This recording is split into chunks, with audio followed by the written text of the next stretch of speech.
Hi, everyone. I'm Alberto Mendoza, the founder of Honor 41, and also the host of Honor 41 Book Club, a celebration of LGBTQ Latinx authors who never usually get the kind of support or attention from our community. So this is something that we're trying to do to make sure that you know about their incredible work and also what inspires them. So Carlos, thank you for being here with us.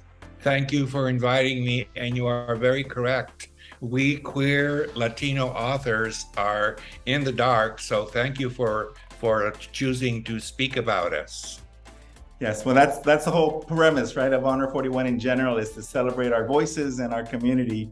And I had the pleasure of meeting you last year through the 41 list. Oh, okay. Well, first I'll tell you that Letters to Young Carlos came out of a conversation with my best queer bestie friend of 70 years or so. I don't remember meeting him. And we said it would be great if we could, hindsight is perfect, if we could go back and say, don't worry about that. Because when we grew up, there were no guidelines for being gay at all. So the story is about a gay boy that grows up along the border, specifically Douglas, Arizona, and Agua Prieta, Sonora, in a world of tight little city and homophobic with the church, and he doesn't even know what he's doing. He doesn't even know what gay is. He's never seen a gay person, and he goes through a lot, and he eventually is banished by his homophobic father because he is accused of doing something inappropriate, which he never did. So the reference points are genuine because they're lived. Yes. But the story itself isn't exactly how your life. Yes. I took a lot of literary license.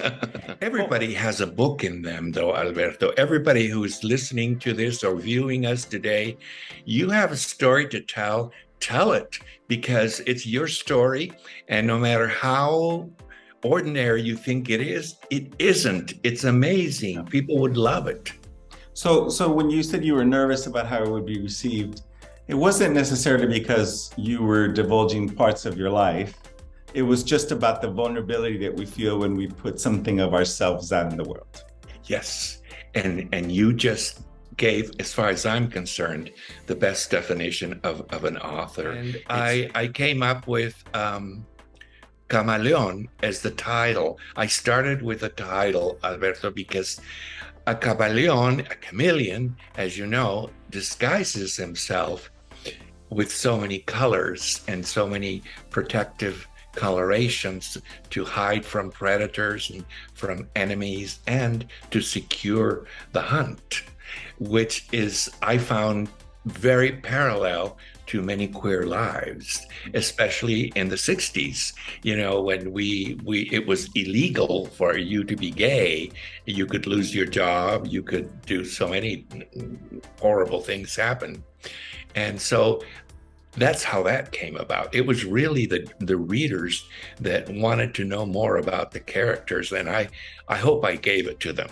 What I appreciate most is that you're able to connect, you're able to educate, you're able to elicit compassion by your words, and having people have just a little bit of a glimpse into, even if it's fictional, there's a lot of parallels to reality.